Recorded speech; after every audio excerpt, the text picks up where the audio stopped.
Welcome back, everybody, to another exciting edition of Western Civilization. Today, we're going to be looking at the fall of the Republic.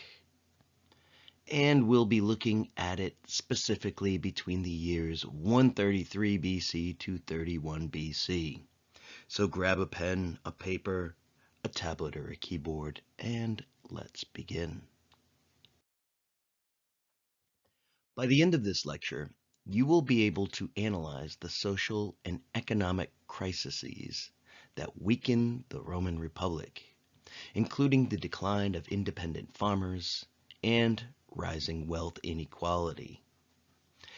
Explain how military reforms and the rise of professional armies led to soldiers shifting their loyalty from the state to individual generals, destabilizing the Republic. Assess the roles of political violence and the breakdown of Republican institutions, from the Gracchi reforms to the assassination of Julius Caesar. Evaluate the impact of civil wars and strongman rule on the collapse of the Republic, leading to the emergence of Augustus as Rome's first emperor. Understand how the Republic's fall was a slow transformation shaped by internal corruption, economic instability, and the inability to govern an expanding empire. Last time we saw Rome locked in a titanic struggle against the Carthaginians.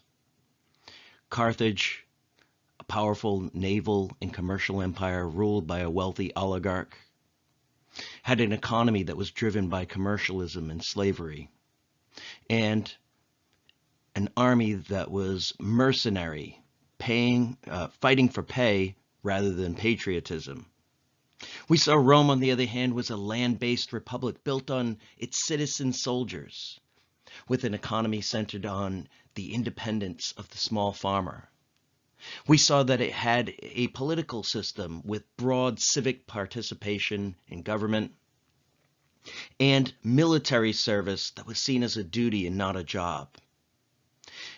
And we saw that the Punic Wars, had been won through the tenacity of its citizen soldiers, the strength of its alliance, and its balanced and mixed constitution, making it the dominant power in the Mediterranean. But we'll see in this lecture, fresh off its defeating Carthage, Rome began to resemble its former enemy in unexpected ways. Hannibal's invasion had devastated small farms and would lead to the concentration of wealth into the hands of the few.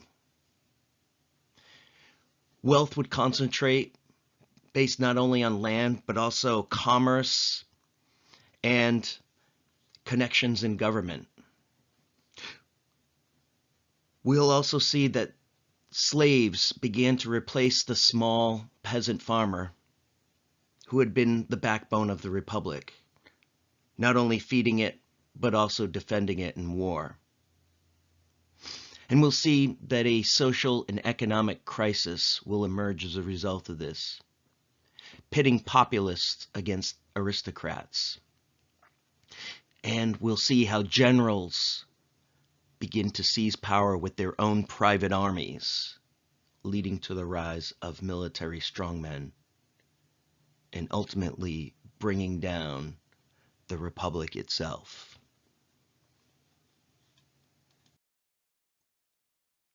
Rome's troubles would start as a result of its very successes. The citizen soldier had stood at the very center of the Roman system.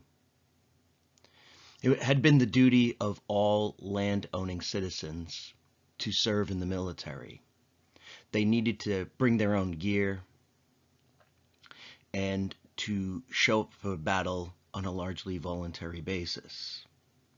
As a result of this, non-land-owning poor had been exempt from military service since they could not afford their own weapons. In the early days of the Republic, when war was against one's immediate neighbors, campaigns had been short, allowing soldiers to return home to farm. The problem, though, had started to worsen. As wars became longer and longer, soldiers were away in the field for months or in many cases even years at a time, meaning they could not farm these small estates that they owned. The problem had been greatly exacerbated by Hannibal's invasion of 218 to 201 BC, which had further devastated many of these small farms, leaving them essentially ruined, and leading many to abandon them altogether in search of opportunities in the city. This meant that manpower would start to become an issue in Rome for the first time, as fewer and fewer people could afford to serve. And this would create a potential crisis for Rome.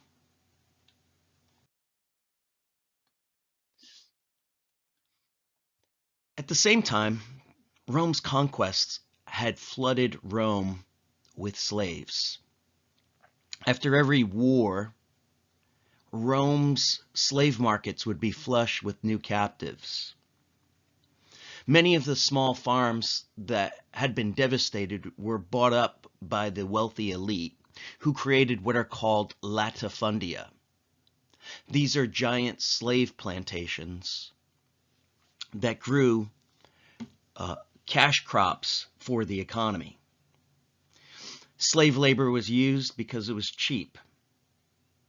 And the former inhabitants of these lands, the small farmer, had flocked to Rome to try his fortunes there. But there was little for them to do in Rome. Hasty apartment complexes were constructed to house them. And they joined the ranks of the underemployed already there. It's at this time that Rome's population began to reach 1 million people.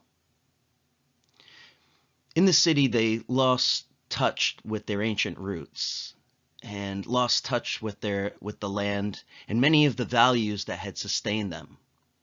And so now the once self-sufficient, independent farmer landowner joined the ranks of the urban mob.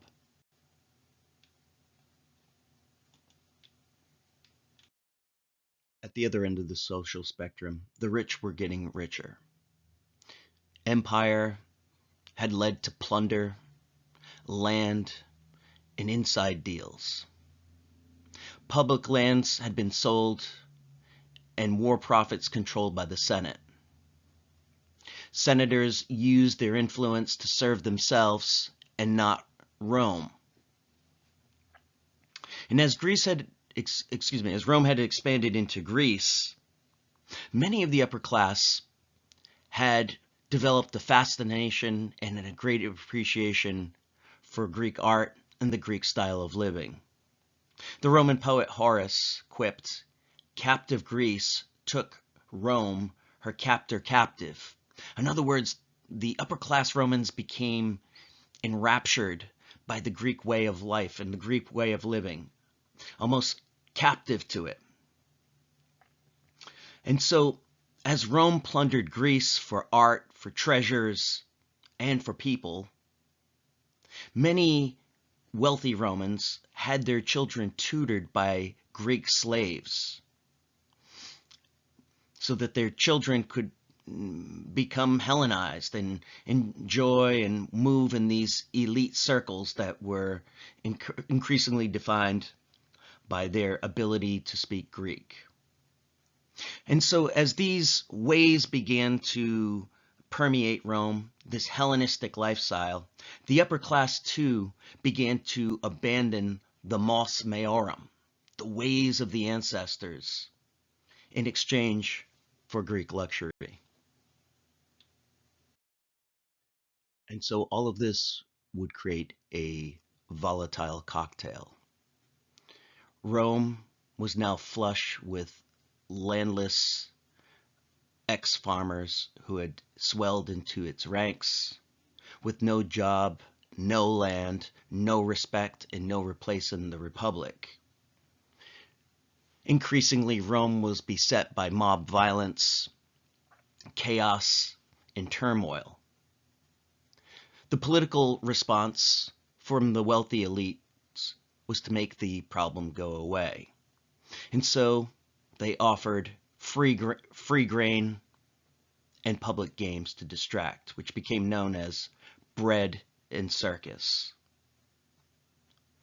The situation also was ripe for political exploitation,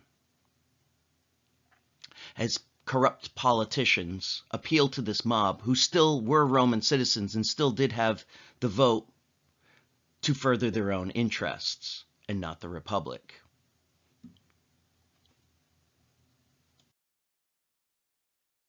The first major crack in the system occurred during the tribunate of the Gracchus brothers. First Tiberius and then Gaius Gracchus. The brothers attempted to fix the land crisis, and they proposed to redistribute public lands that were now concentrated in the hands of the wealthy to the poor Roman citizens who now crowded Rome. In other words, break up the large estates and put the Roman farmer back on the land. Tiberius argued, "The wild beasts of Italy have their dens, but the men who fight and die for Italy have nothing except the air and light. They fight and die to protect the wealth and luxury of others. They are called the masters of the world, but they do not have a single clod of earth to call their own."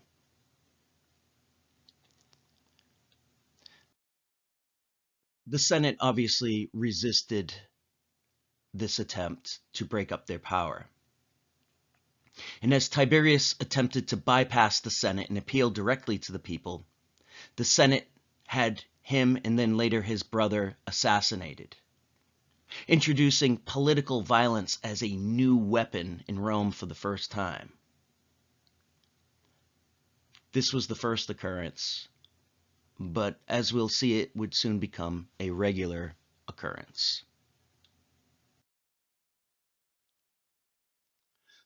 The next major phase in the struggle occurred in the late 100s BC.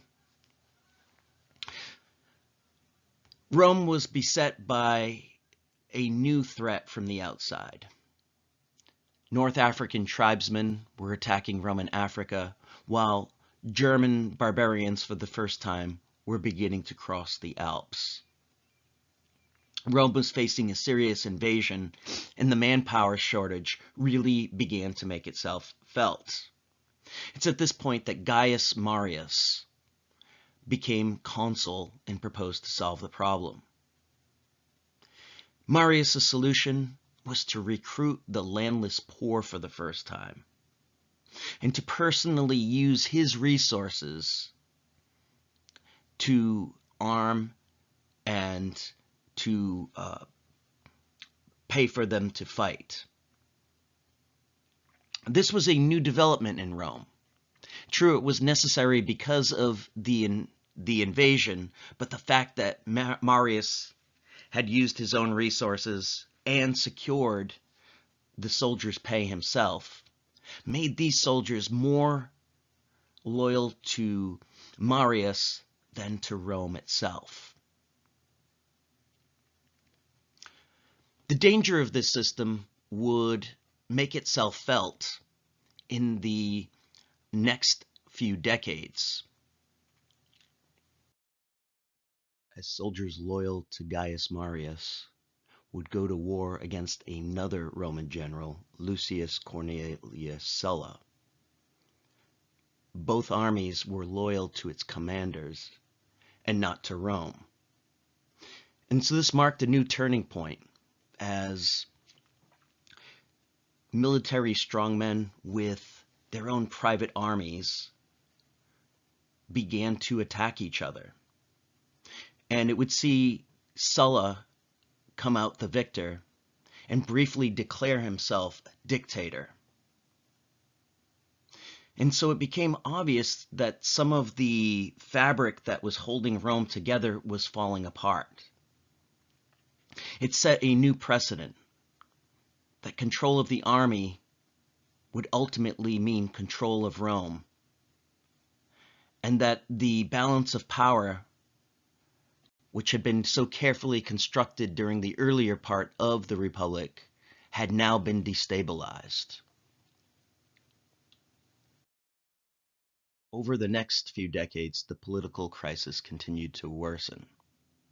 The 60s and 50s BC would see the rise of a political organization known as the First Triumvirate. Led by three of Rome's most ruthless politicians, Crassus, Pompey, and Caesar, the Triumvirate would see them pool their resources to dominate Roman politics and exercise almost dictatorial powers over its government.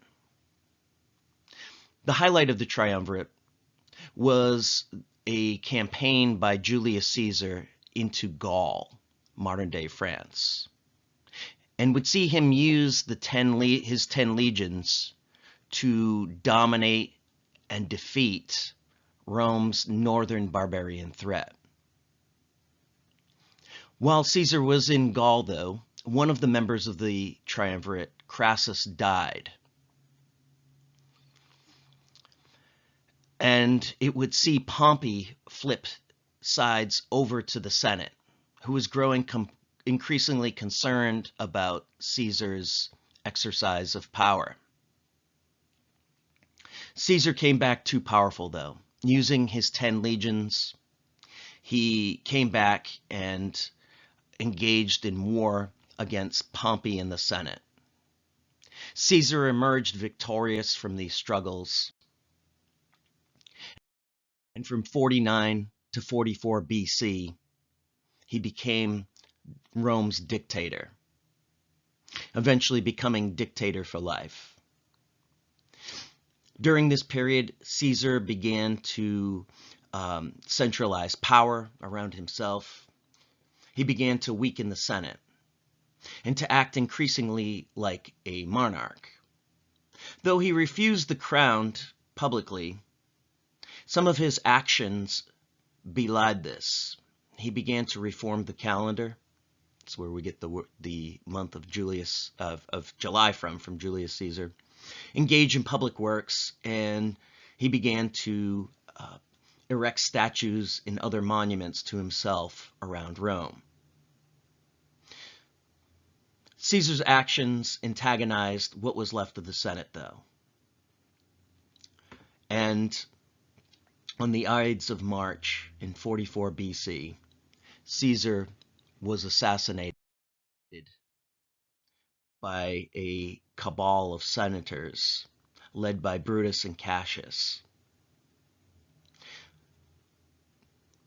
These senators believed that in order to save the Republic, Caesar would need to be killed. But the Republic had already died, and Caesar's death would only create another power vacuum. During the late 40s and early 30s BC, a new political organization would emerge, which became known as the Second Triumvirate. This political organization was dominated by Mark Antony, Caesar's right-hand man, and Octavian, Caesar's nephew and now adopted son. The two would cooperate for long enough to seek vengeance on the conspirators who had murdered Julius Caesar, and would see them defeat armies loyal to the Senate in battle. Once the conspirators had been killed, though, there was little to unite Antony and Octavian, and they became fierce rivals of one another. The two agreed, though, to divide the empire into different spheres of influence amongst themselves. Octavian would get the west, and Antony would go east to win glory for himself, and would ultimately fall under the love spell of Cleopatra.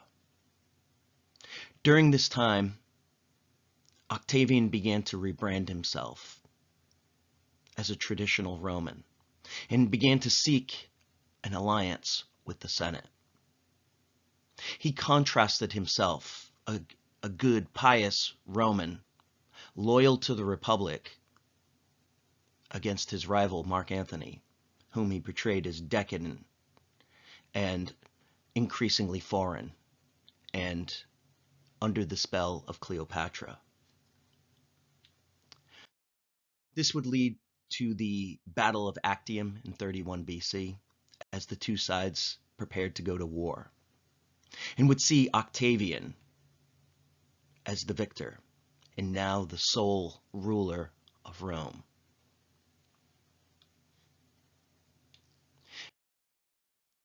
After consolidating his grip on power and bringing Egypt into the Roman fold, Octavian was granted a triumph in 29 BC. As he looked out over the cheering crowds, hailing him as a savior, perhaps a twinge of sadness lingered. The last few decades had shown that the Republic was truly dead. It had been 100 years since the time of Tiberius Gracchus, and during this time, Rome had rarely known peace. War had made Rome, but the Republic, in many ways, had been one of its casualties. Wars that were longer and further away had broken the citizen soldiers. He had unwittingly captured his replacement in the labor market, as every victory brought a new wave of slaves. Forced off of his ancient lands, uprooted from the morals and virtues of his ancestors, he was forced to move to Rome and became just another face in the miserable urban mob that resided there.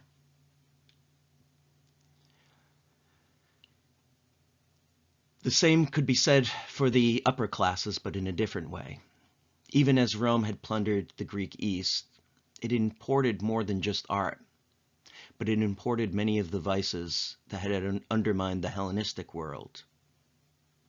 Perhaps the Roman upper classes should have heeded the words of Laocoon, recorded in Virgil's Aeneid. Laocoon had warned his fellow Trojans, beware of Greeks bearing gifts. This, of course, was uttered right before the Trojans took in the Trojan horse. The Roman elite had abandoned the mos maiorum, the ways of their ancestors, in favor of greed, ambition, and personal gain. Failure to address the manpower shortage had led to the rise of military strongmen with radical solutions. Civil war had followed in its wake, turning Rome into a bloody battlefield time and time again. The Republic had not fallen in a moment. It had died a slow death through the greed and violence and civil war.